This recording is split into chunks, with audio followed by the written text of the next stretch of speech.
November 12, 1944.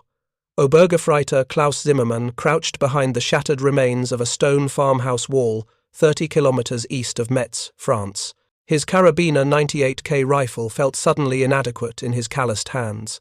The morning air carried the sharp crack of rifle fire, but it wasn't the measured, deliberate sound he'd grown accustomed to over 3 years of combat on 2 fronts. This was different, faster, relentless.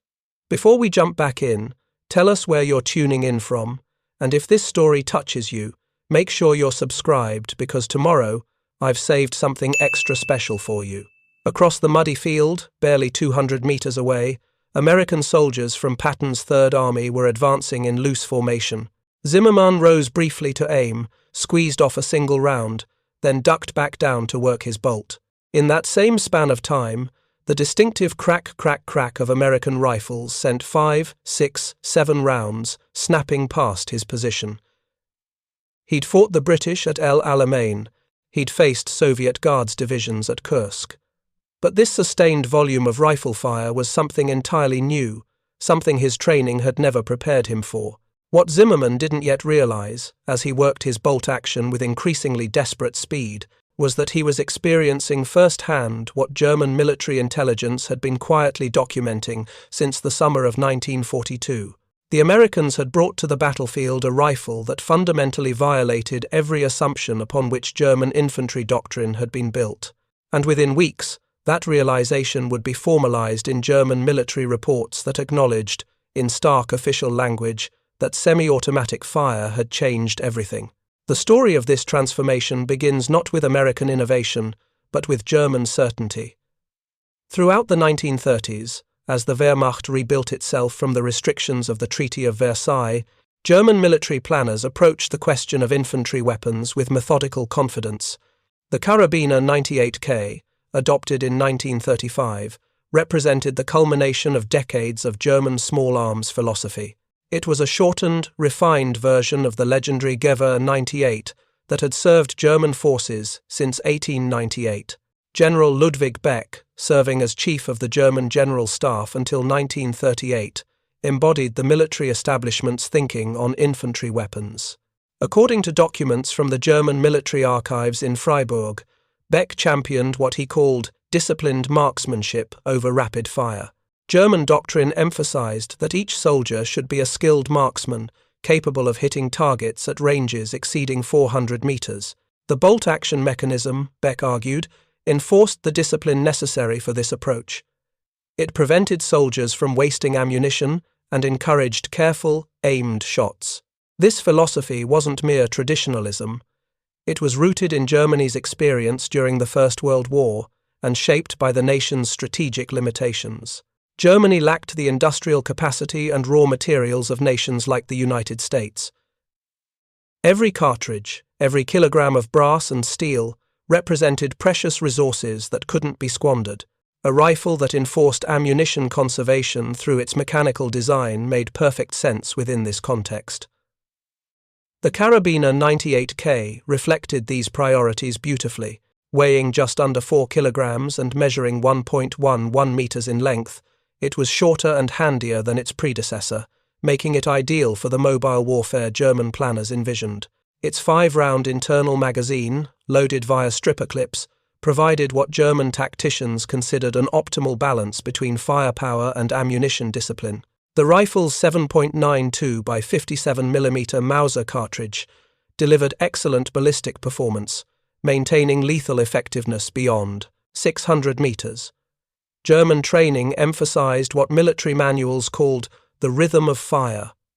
Soldiers practiced until they could work the bolt smoothly and rapidly, theoretically achieving 15 to 20 aimed shots per minute. Instructors at Wehrmacht training facilities stressed that speed meant nothing without accuracy.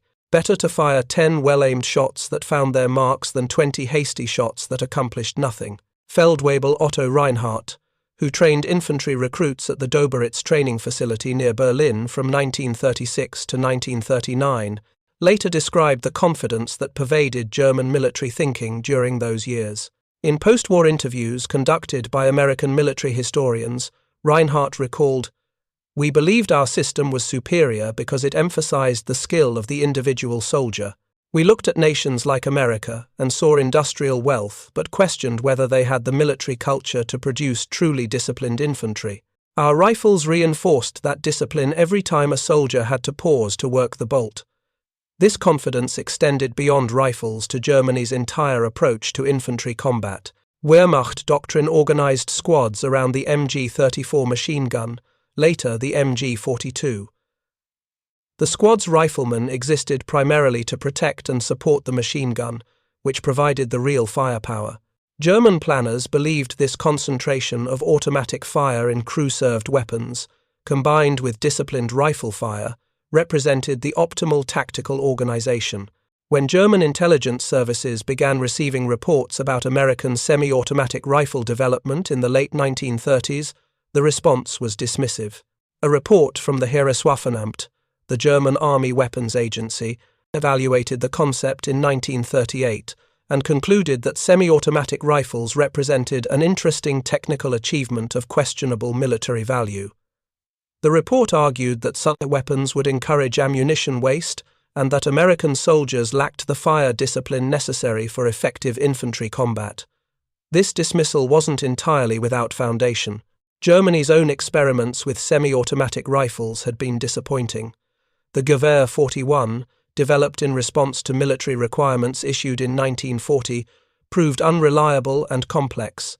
The weapon suffered from gas system fouling, excessive weight, and feeding problems. These failures seemed to confirm that bolt-action rifles represented the most practical solution for mass-equipped infantry forces. The fall of France in June 1940 appeared to vindicate German doctrine entirely. Wehrmacht forces had crushed Allied armies in just 6 weeks, achieving victories that seemed impossible to previous generations. German soldiers armed with bolt-action rifles, supported by machine guns and artillery, had proven devastatingly effective. Why change a winning formula?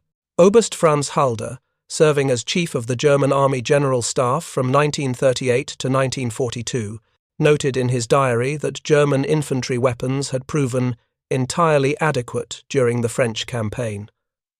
According to research from the Institut für Zeitgeschichte in Munich, Halder saw no reason to divert resources towards semi-automatic rifle development when existing weapons performed satisfactorily, and Germany faced more pressing materiel shortages. This confidence carried through into Operation Barbarossa, the invasion of the Soviet Union that began on June 22, 1941. In the opening months, Wehrmacht forces achieved spectacular victories, encircling and destroying entire Soviet armies. German riflemen, methodically working their bolt actions, seemed to be winning the war, but perceptive officers began noticing troubling details. Soviet infantry, though often poorly trained and equipped, occasionally demonstrated the tactical advantages of rapid-fire weapons. The SVT-40, a Soviet semi-automatic rifle issued in limited numbers, allowed Soviet soldiers to maintain higher rates of fire than German troops could match. Though the SVT-40 suffered from reliability problems and most Soviet infantry carried bolt-action Mosin Nagants, the encounters with semi-automatic equipped enemies provided hints of what was coming. More significantly, German forces encountered the PPS-41 submachine gun in vast quantities. This weapon, firing pistol cartridges at fully automatic rates, gave Soviet infantry devastating close-range firepower. In the brutal urban combat at Stalingrad and the dense forests of the Eastern Front, German soldiers armed with bolt-action rifles found themselves at a distinct disadvantage against enemies who could fire 40 or 50 rounds without reloading. These experiences prompted some German officers to question existing doctrine. Hauptmann Wilhelm Hosenfeld, serving with the Wehrmacht in Poland and later Russia, wrote in his diary in December 1941, "Our men fight with courage and discipline, but I wonder whether we have been too conservative in our weapons choices. The Soviets spray bullets with abandon, and while much of this fire is ineffective, it creates psychological pressure that affects our soldiers' ability to maneuver and return accurate fire." Still, as 1942 dawned, German military leadership remained confident in their overall approach. The bolt-action rifle, supported by excellent machine guns and artillery, had carried German forces to the gates of Moscow and deep into the Caucasus. Whatever advantages semi-automatic weapons might offer seemed marginal compared to the proven effectiveness of German arms and tactics. Then came North Africa and the Americans. The first significant encounter between German forces and American troops equipped with M1 Garand rifles occurred during Operation Torch in November 1942. When American forces landed in Morocco and Algeria, most German attention focused on the strategic implications rather than tactical details. The Tunisian campaign that followed, however, would provide German soldiers and officers with their first sustained exposure to an enemy whose every rifleman carried a semi-automatic weapon. Lieutenant Heinrich von Luck commanded a platoon in the 21st Panzer Division during the fighting around Kasserine Pass in February 1943. His after-action report, preserved in the division's war diary, described his platoon's first engagement with American infantry in terms that would become grimly familiar to German officers over the following 2 years. The American soldiers appeared poorly trained in tactical movement, von Luck wrote, but their volume of rifle fire was extraordinary. Our men attempted to engage them at approximately 300 meters, expecting the usual exchange where both sides fire carefully aimed shots between periods of cover. Instead, the Americans maintained nearly continuous fire. Our soldiers reported difficulty in returning accurate fire because the Americans' shooting never seemed to pause long enough for our men to expose themselves safely. This tactical reality shocked German soldiers who had internalized the rhythm of bolt-action combat. Gefreiter Paul Carrel, fighting in Tunisia with the Hermann Goering Division, later described the psychological impact in interviews with military historians. We had learned to time our movements, to watch for that moment when enemy riflemen would be working their bolts, reloading, unable to shoot. Against the British and French, this worked. Against the Americans, it was like the shooting never stopped. You'd see one American soldier, and the volume of fire made you think there were 5 or 6. The tactical implications extended beyond individual engagements. German platoon and company commanders discovered that their standard defensive tactics, honed through years of combat experience, became far less effective against M1-equipped forces. The Wehrmacht's preferred method of defense involved holding key positions with riflemen, while machine guns covered likely avenues of approach. This worked when attacking infantry armed with bolt-action rifles could be suppressed by well-aimed fire from defenders who had superior positions. But American infantry could generate suppressive fire from individual riflemen while other squad members maneuvered. This fundamentally altered the tactical calculus. A German machine gun position that could suppress an entire squad of bolt-action equipped British infantry found itself taking fire from multiple American riflemen, each capable of maintaining near-continuous fire. The machine gun crew had to either abandon their position or risk being hit by the concentrated fire from what seemed like an impossible number of weapons. Oberst Rudolf Lang, commanding a battle group in Tunisia, filed a report to 5th Panzer Army headquarters in March 1943 that attempted to analyze the American advantage. According to documents from the Bundesarchiv Militärarchiv in Freiburg, Lang noted that the enemy's semi-automatic rifles provide them with a significant firepower advantage at the squad and platoon level. Our soldiers report that American infantry sections can maintain suppressive fire equivalent to what we would expect from light machine gun positions. This complicates defensive operations and requires increased allocation of automatic weapons to counter American tactics. The North African campaign concluded with German defeat in May 1943, but the lessons learned about American firepower began filtering through Wehrmacht training establishments and tactical doctrine centers. Some officers advocated for accelerated development of German semi-automatic rifles. Others pushed for increased distribution of submachine guns to counter American advantages at close range. But Germany's deteriorating strategic situation limited available responses.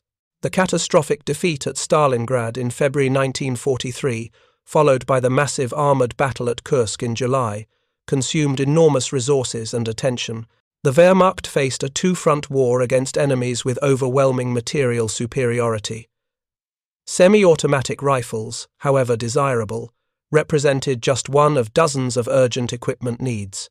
The invasion of Sicily in July 1943 followed by the Italian mainland campaign, provided additional opportunities for German forces to experience American firepower firsthand. The fighting in Italy's mountainous terrain created conditions where small unit actions dominated, and the tactical advantages of semi-automatic rifles became even more pronounced. Hauptmann Georg Zellner commanded a company in the 1st Parachute Division during the defense of Monte Cassino in early 1944. His unit fought American forces from the 34th and 36th Infantry Divisions in brutal combat amid the monastery's ruins and the surrounding hills. Zellner's combat reports, preserved in Luftwaffe archives, documented the cumulative effects of facing M1-equipped infantry month after month. "Our paratroopers are among the Wehrmacht's finest soldiers," Zellner wrote in February 1944. "They show courage and skill that cannot be questioned. But against American infantry, even our best men struggle. The Americans advance under their own rifle fire in a way that our doctrine says should be impossible. When we attempt to engage them, the volume of return fire pins our men down. Individual American soldiers provide covering fire while their comrades move, and they can maintain this fire longer than we can keep our heads down." If you find this story engaging, please take a moment to subscribe and enable notifications. It helps us continue producing in-depth content like this. The cumulative weight of these tactical reports, spanning from North Africa and through Sicily and Italy, began forcing changes in German thinking about infantry weapons and tactics. But the full impact of semi-automatic rifle technology wouldn't become undeniable until American, British, and Canadian forces stormed the beaches of Normandy on the 6th of June, 1944, bringing with them hundreds of thousands of M1 Garands that would help decide the war's outcome in Western Europe. The pre-dawn darkness of June 6, 1944, found Oberleutnant Werner Pluskat manning his observation post overlooking Omaha Beach. As German artillery officer responsible for coordinating defensive fire along a critical sector of the Atlantic Wall, Pluskat had spent months preparing for the Allied invasion he knew was inevitable. His bunker contained detailed maps, communication equipment, and carefully plotted firing coordinates. What it didn't contain was any real understanding of what his men were about to face. When the massive Allied armada appeared through the morning mist, Pluskat immediately telephoned his headquarters to report the invasion. The subsequent hours would become the most intensive combat experience of his military career. But what struck him most forcefully, as he later recounted to American interrogators, wasn't the naval bombardment or the sheer numbers of Allied troops, it was the sound of the rifle fire. "I had heard rifle fire on the Eastern Front, in France during 1940, in training exercises," Pluskat stated in his June 19th interrogation, documented in Allied intelligence files. But this was different. The American rifleman produced a continuous crackling sound, like corn popping, not the measured crack-pause-crack of normal infantry combat. "From my observation post, it sounded as though the Americans had brought far more automatic weapons than our intelligence had suggested." Along Omaha Beach, German soldiers in prepared defensive positions experienced this reality firsthand. Obergefreiter Franz Gockel, manning a position in the WN 62 strongpoint overlooking the beach's eastern sector, had been told by his officers that American soldiers were poorly trained and would break under determined resistance. The reality proved far different. Gockel later described his experience to German military researchers compiling after-action reports. "The Americans came off their boats and immediately began firing at our positions. Not scattered shots, but continuous fire that made it dangerous to show ourselves even briefly. We had machine guns, concrete bunkers, perfect fields of fire, but their riflemen kept shooting, kept moving forward, kept coming. When we tried to engage them with our carabiners, we'd fire one shot and immediately take 3 or 4 rounds in return before we could work our bolts." The tactical reality Gockel described reflected a fundamental problem that German defensive doctrine had adequately addressed. Wehrmacht planners had assumed that attacking infantry, caught in the open on exposed beaches, could be devastated by concentrated fire from prepared positions. This assumption held true when attacking forces needed to pause frequently to work their rifle bolts. but American infantry could maintain nearly constant fire, even while advancing, fundamentally changing the tactical equation. Hauptmann Wilfried Müller commanded the 352nd Infantry Division's 916th Regiment during the Omaha Beach fighting. His regimental command post, located several kilometers inland, received increasingly desperate reports throughout the morning, describing American firepower that exceeded anything German soldiers had encountered.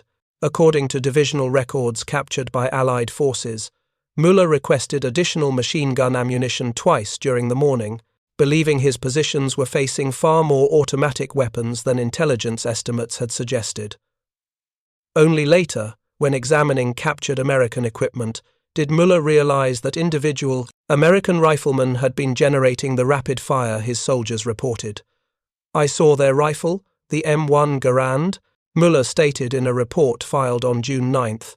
It explained much. "This weapon allows their infantry to fire nearly as rapidly as our submachine guns, but with far greater accuracy and range. Our soldiers face not occasional automatic fire from specialized weapons, but continuous semi-automatic fire from every American rifleman." The hedgerow country inland from the beaches amplified the M1's tactical advantages. The bocage terrain of Normandy, with its small fields divided by ancient earthen banks topped with dense hedges, created a nightmare of close-quarters combat, where engagements often occurred at ranges under 100 meters. In this environment, the ability to fire rapidly without losing sight picture became absolutely critical. Feldwebel Kurt Meyer served with the 17th SS Panzergrenadier Division during the fighting near Carentan in mid-June. His squad had established a defensive position along a typical Norman hedgerow, with riflemen positioned every 15 to 20 meters along the earthen bank. Meyer's men were veterans of the Eastern Front, experienced soldiers who understood infantry combat. But their first engagement with American paratroopers from the 101st Airborne Division shattered their confidence. Meyer described the action in a report preserved in the division's war diary. "The Americans appeared at the opposite hedgerow, perhaps 80 meters away. We opened fire immediately. I personally fired 3 rounds, working my bolt as quickly as possible. In that same time, the American fire was continuous, unceasing. My men began taking casualties before they could fire more than a few shots each. The Americans weren't better soldiers than us individually, but their weapons allowed them to generate far more firepower." The psychological impact of this firepower differential began affecting German morale throughout Normandy. Soldiers, who had fought confidently on the Eastern Front, where Soviet infantry often used bolt-action Mosin-Nagant rifles similar to German weapons, found themselves psychologically overwhelmed by American semi-automatic fire. The sound alone created stress that affected combat performance. Gefreiter Hans Weber, captured near Saint-Lô in July, told Allied interrogators that his unit had developed a specific fear of the M1's distinctive sound. "You learn to recognize the American rifles. That sharp crack, crack, crack means you're facing their semi-automatics. It's different from British rifles, different from the Soviets. When you hear it, you know you cannot expose yourself safely. You fire one shot and must take cover immediately because their return fire comes so fast." German tactical adjustments attempted to counter American advantages, but these adaptations revealed the depth of the problem. Company and battalion commanders began emphasizing the use of hand grenades and close assault tactics rather than attempting to win firefights at medium range. German doctrine increasingly stressed the importance of engaging American forces at very close range, where the advantages of semi-automatic rifles diminished, or at very long range, beyond the effective accuracy of rapidly fired shots. Oberst Rudolf Christoph Freiherr von Gersdorf, serving as Chief of Staff for the 7th Army in Normandy, compiled tactical assessments based on reports from frontline units throughout June and July. His analysis, contained in documents captured when German headquarters were overrun, acknowledged the scale of American firepower superiority with remarkable candor. "American infantry squads demonstrate firepower density that our intelligence assessments failed to predict," von Gersdorf wrote in a July 15th report to Army Group B. "The semi-automatic rifle carried by every American soldier provides them with rate of fire advantages that fundamentally alter small unit combat dynamics. Our soldiers report that engaging American infantry at ranges of 100 to 300 meters has become extremely hazardous. The volume of return fire prevents our riflemen from maintaining effective aimed fire. This assessment represented a crucial shift in German military thinking. For the first time, senior Wehrmacht officers were officially acknowledging that American weapons technology had created tactical advantages that German training and discipline couldn't overcome. The implications extended beyond individual engagements to strategic considerations about Germany's ability to defend against Allied advances. The German weapons development establishment responded by accelerating work on improved semi-automatic rifles. The Gewehr 43, an evolution of the problematic Gewehr 41, entered production in mid-1944. This weapon addressed many of the reliability issues that had plagued earlier German semi-automatic designs, using a gas system similar to the Soviet SVT-40 rather than the troublesome bang system of the Gewehr 41. But production numbers told the story of Germany's industrial limitations. According to records from the Waffenamt production offices, Germany manufactured approximately 400,000 Gewehr 43 rifles between 1944 and the war's end. This compared to over 4 million M1 Garands produced by American factories during the same period. Most German soldiers would fight the entire war with bolt-action rifles, while facing enemies whose every rifleman carried a semi-automatic weapon. The Battle of the Hurtgen Forest in autumn 1944 provided another laboratory for comparing bolt-action and semi-automatic rifles in the worst possible conditions. The dense forest terrain, brutal weather, and intense close-quarters combat created an environment where rapid firepower could be decisive. American forces from the 1st and 9th Infantry Divisions clashed with German defenders from multiple Kapers, Volksgrenadier and regular infantry divisions in fighting that lasted from September through December. Oberst Wilhelm Osterhold commanded the 275th Infantry Division during part of the Hurtgen fighting. His division consisted largely of replacement troops with limited combat experience, equipped entirely with bolt-action carabiners. In after-action reports filed in November, Osterhold noted that his inexperienced soldiers were particularly vulnerable to American firepower superiority. Veteran troops learned to take maximum advantage of cover and terrain, Osterhold wrote. They understand how to time their movements and exposures to minimize risk. But replacement soldiers, still learning combat, require more time to aim and fire effectively. Against enemies armed with bolt-action rifles, this learning period is dangerous but survivable. Against American semi-automatic rifles, it is often fatal. My casualty rates among new soldiers exceed those of veteran units facing similar American forces.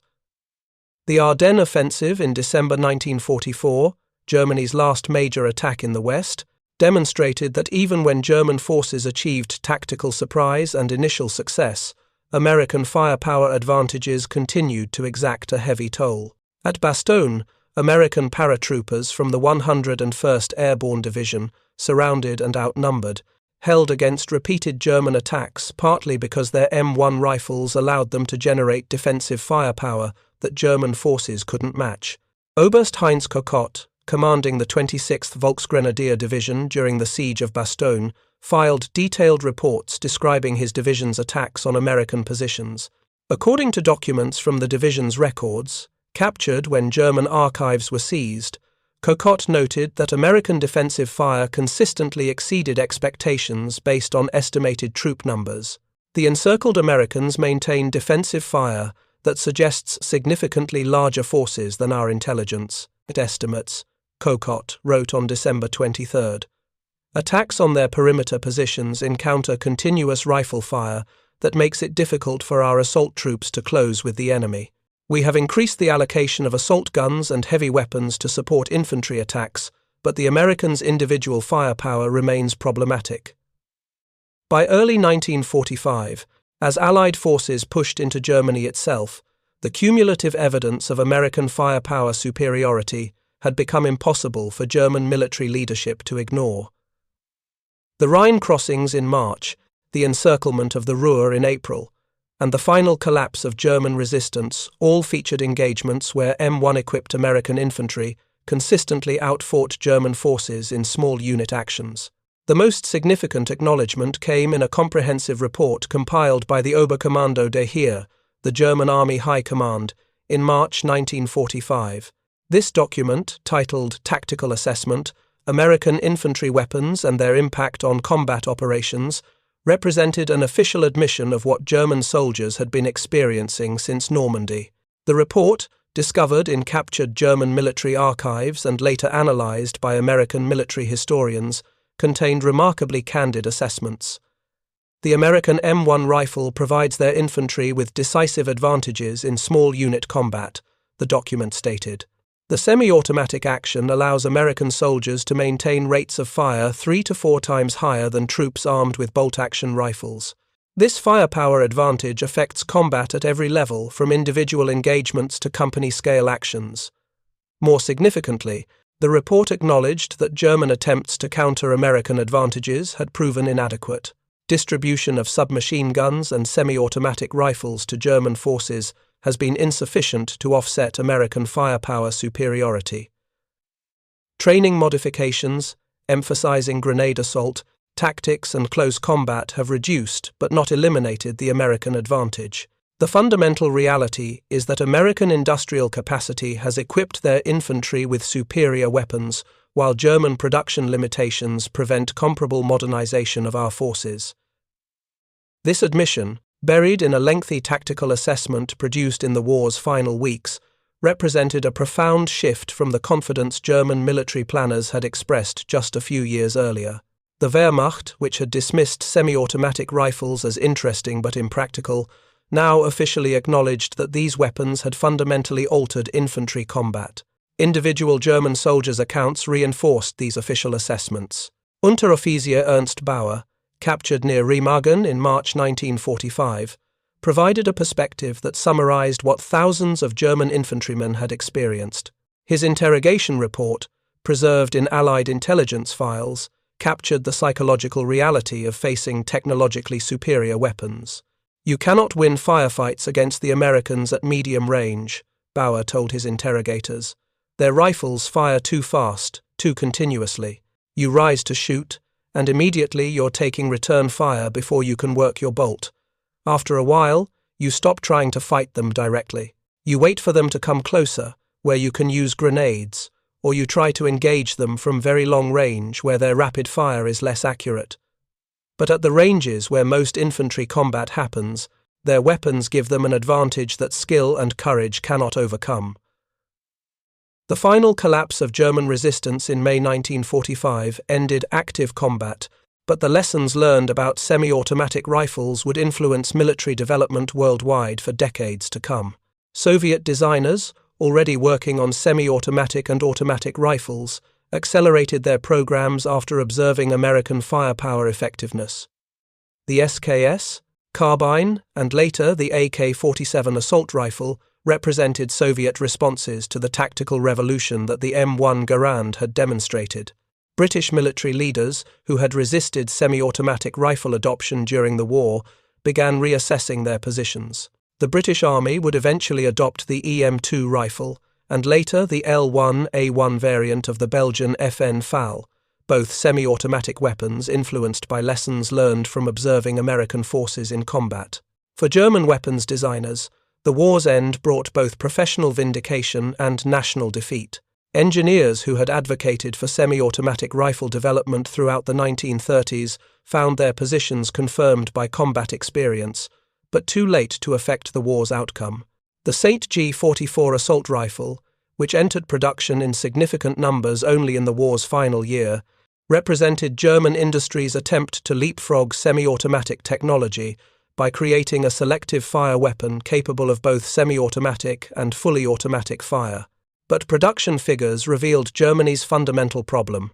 While American factories produced over 5 million M1 Garands during the war, Germany manufactured approximately 450,000 St. G44 rifles. The vast majority of German soldiers fought the entire war with bolt-action carabiners, facing enemies increasingly equipped with superior weapons. Post-war analysis by military historians confirmed what German combat reports had documented throughout the conflict. American infantry, armed with M1 Garands, achieved tactical success more rapidly and with fewer casualties than would have been possible with bolt-action rifles. The semi-automatic rifle hadn't won the war by itself. Allied victory resulted from industrial superiority, strategic decisions, and the combined efforts of millions of soldiers. But at the tactical level where individual soldiers fought and died, the M1 had provided American forces with a decisive edge. General der Infantry Günther Blumentritt, who served in various high-level staff positions throughout the war, offered a retrospective assessment during post-war interrogations conducted by American military historians. His comments, preserved in the United States Army's historical archives, provided a senior officer's perspective on the tactical evolution German forces had experienced. "We underestimated the importance of semi-automatic rifles," Blumentritt admitted. "Our doctrine emphasized the machine gun as the primary source of infantry firepower, with riflemen serving primarily to protect and support the machine gun. The Americans demonstrated that equipping every soldier with a semi-automatic weapon fundamentally changed this equation. Their infantry squads could generate suppressive fire without relying entirely on machine guns. This tactical flexibility proved extremely valuable in the fluid combat that characterized the Western Front." The human cost of this technological disparity remained difficult to quantify precisely, but German casualty statistics suggested significant patterns. Wehrmacht infantry units engaged in sustained combat against American forces in Normandy, the Hürtgen Forest, and the Rhineland consistently reported higher casualty rates than units facing British or Canadian forces, even when accounting for differences in terrain and tactical situations. While multiple factors contributed to these disparities, German after-action reports consistently cited American firepower superiority as a significant factor. For the German soldiers who survived the war, the memory of facing M1-equipped American infantry remained vivid decades later. Veterans' accounts collected by military historians in the 1970s and 80s consistently emphasized the psychological impact of American semi-automatic fire, describing how the continuous crack of Garand rifles created stress that affected their ability to fight effectively. The M1 Garand's tactical dominance over bolt-action rifles represented more than just a weapons comparison. It symbolized the broader industrial and technological superiority that ultimately decided the Second World War.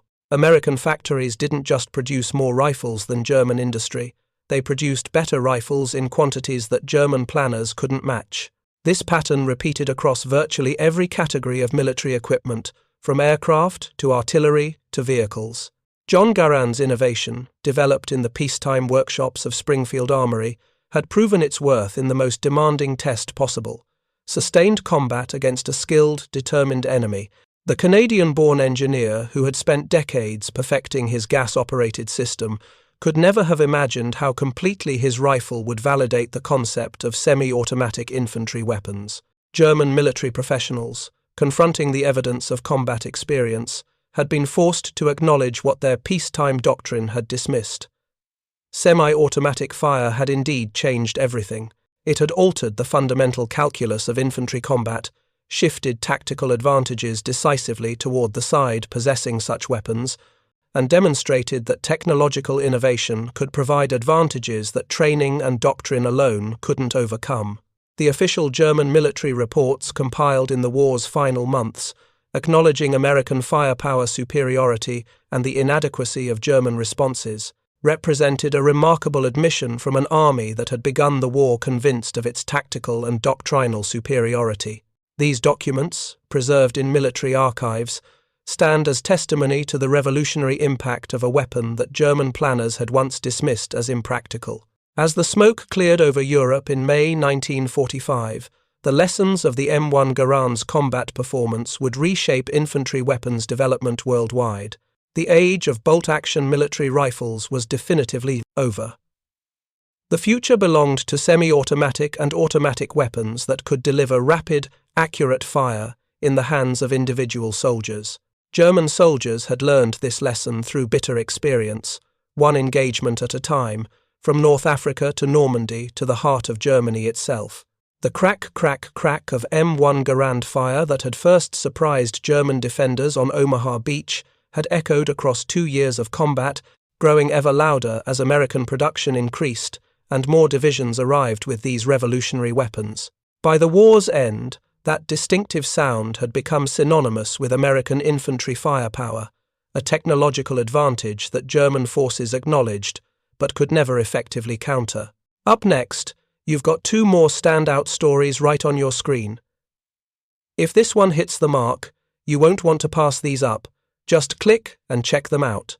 And don't forget to like, subscribe, and turn on the notification bell so you don't miss any upload from us.